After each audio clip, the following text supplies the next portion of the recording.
Pagbasa mula sa aklat ni Propeta Oseas.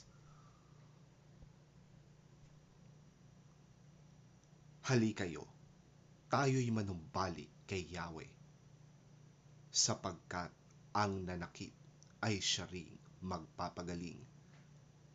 Siya ang nanugat, kaya't siya rin ang gagamot.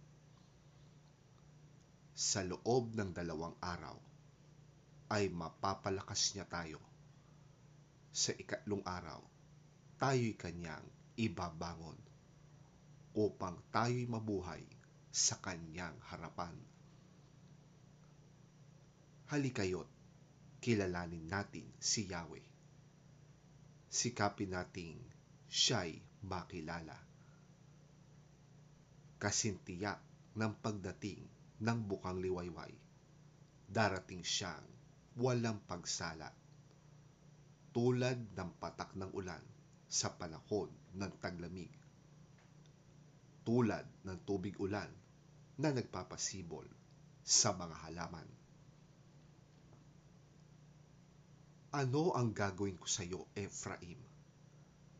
Ano ang gagawin ko sa iyo, Huda?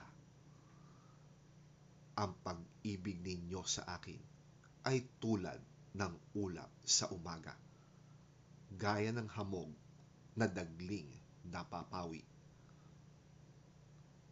Kaya nga, pinarusahan ko kayo sa pamamagitan ng mga propeta at pinagpapatay sa pamamagitan ng aking mga salita.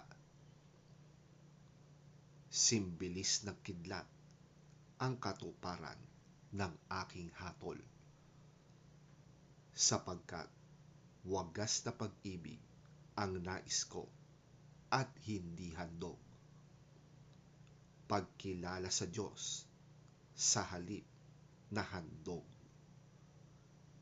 na sinusunog.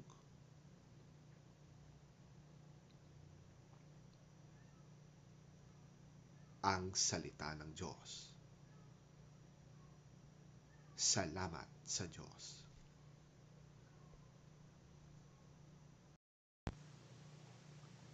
Ang mabuting balita ng Panginoon ayon kay San Lucas.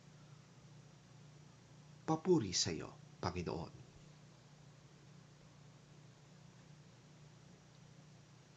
Sinabi rin niya ang talinhagang ito sa mga taong mababa ang tingin sa iba at nag-aakalang sila'y matuwid. May 2 lalaking pumasok sa templo upang manalangin. Ang isa ay Pariseo at ang isa ay maniningil ng buwis. Tumayo ang Pariseo at nanalangin ng ganito tungkol sa kanyang sarili.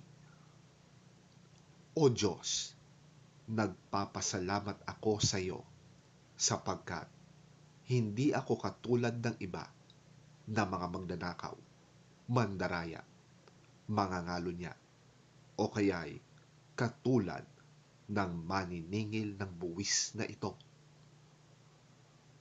2 beses akong nag-aayuno sa loob ng 1 linggo at nagbibigay rin ako ng 10 bahagi mula sa lahat ng aking kinikita.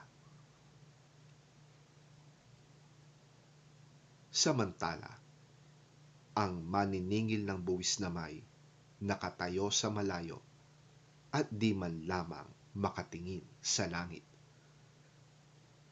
Dinadagukan niya ang kanyang dibdib at sinasabi, O Diyos, mahabag po kayo sa akin na isang makasalanan.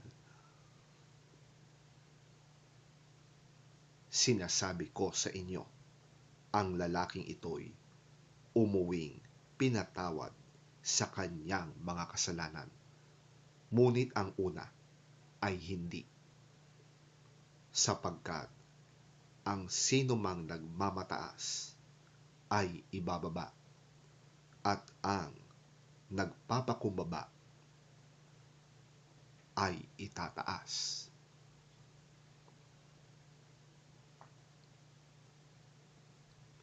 ang mabuting balita ng ating Panginoon.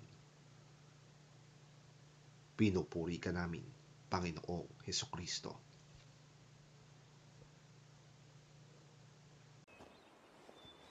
To some who were confident of their own righteousness and looked down on everyone else, Jesus told this parable. 2 men went up to the temple to pray.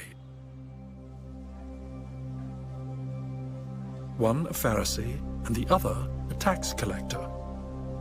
The Pharisee stood by himself and prayed, God, I thank you that I am not like other people, robbers, evildoers, adulterers, or even like this tax collector. I fast twice a week and give 1/10 of all I get. But the tax collector stood at a distance. He would not even look up to heaven, but beat his breast and said, God, have mercy on me, a sinner. I tell you that this man, rather than the other, went home justified before God. For all those who exalt themselves will be humbled, and those who humble themselves will be exalted.